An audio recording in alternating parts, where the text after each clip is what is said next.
শুধু এখানে সেন্টু কমিশনার আছে একটা, এই যে কালপিট জাতীয় পার্টির, হ্যাঁ, ও একটা কালপিট। আমার জাতীয় পার্টিতে আর কত দরকার নেই পার্টির। হ্যালো হ্যালো, আপা, বলো কি?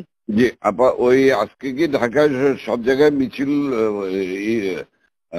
ইসের সময় কারফিউ শিথিলের সময় মিছিল করার নির্দেশ দিচ্ছেন? না, মিছিল না, যদি ওরা নামে টামে আমাদেরও প্রেজেন্সটা থাকা দরকার ওইভাবে। জি, কিন্তু মিছিল কি করবে? না না না না না, মিছিল করবে না। তাহলে মহানগর থেকে নির্দেশ দিয়ে দিয়েছে সব ওয়ার্ডে সব জায়গায় মিছিল করার জন্য, তাহলে এটা বন্ধ করাই না? দাঁড়ো দাও দাও, কে ওদেরকে কে বলছে মিছিল করতে? ওদেরকে মহানগর থেকে বলছে।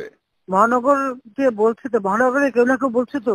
জি জি, সেটা একটু জিজ্ঞেস করো তো।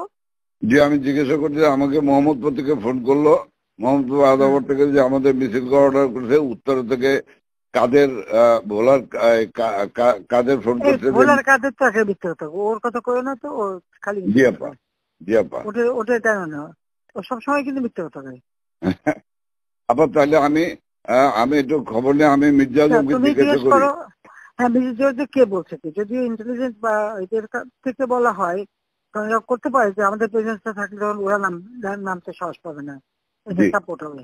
জি, এটা হতে পারে, বাট তাহলে তোমাকে একটু জিজ্ঞেস করে নিতে হবে। আমি ওদেরকে হেল্প করার জন্য হতে পারে, কিন্তু মির্জা আজমকে জিজ্ঞেস করে যে মির্জা আজমকে কে বলছে। জি, ওরা জিজ্ঞেস করে আমার জানাও। আমি জানছি।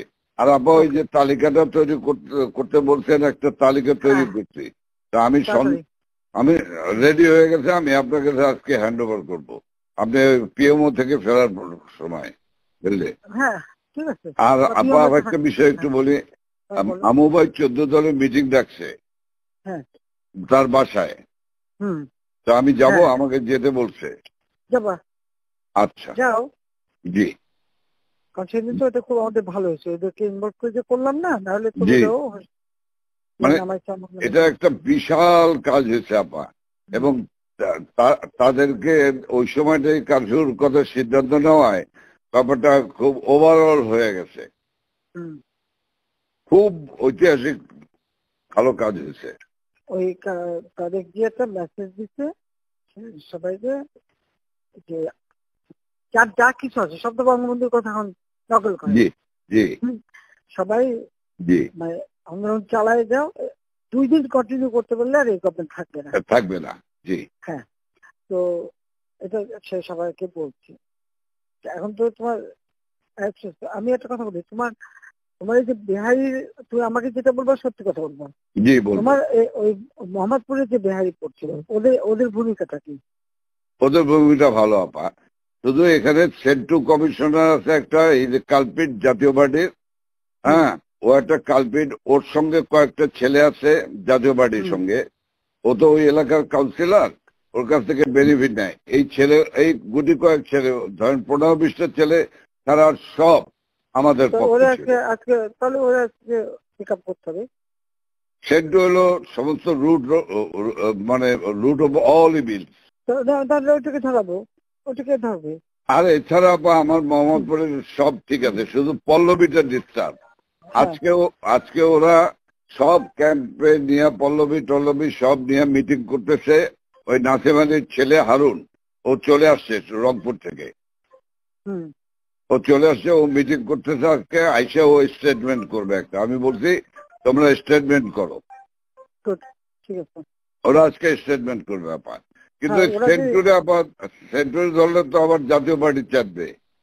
চুপ করো, জাতীয় পার্টির ক্ষেত্রে আমাদের কি আসে যায়? আচ্ছা, বাহ, আমার জাতীয় পার্টিতে আর কত দরকার নেই পার্টির। না না, ওই যে জিন্নালাস আমি বলে দিচ্ছি, যেটাকে ডিস্টার্বিং এলিমেন্ট বলো, আমি এবার একটা থাকবো না, সব চাপা করবো। জি আপা, জি আপা, একদম এবার ছাইকা ফেলতে হবে আপা। আমি তো বলছি ওই যে কুইল বস্তিতে সবগুলি যে ওখানে ঠুসে ওখানে থাকে, তোমার এই বিহারি বস্তিতে থাকে, আবার কিছুই না, সব জায়গায় একটু সার্চ করো। জি আপা, সার্চ করা। জি আপা, ব্লক রেড করতে হবে, চিরুনি অভিযান, সেটাই চলতেছে এখন, সেটা চলতেছে, কিন্তু শেষ আছে। জি আপা, বাঁচতে যেমন তিনটি, বাবরে বাবা। আর আমি ওইটা খবর নিয়ে আজমের কাছে খবর নিয়ে আমি আপনাকে জানাচ্ছি। সব তো দিক থেকে নাই। হ্যাঁ, তুমি আমাকে ওইটা জানাও, ওইটা খুব দরকার। হ্যাঁ, আচ্ছা, জি জি, সালাম।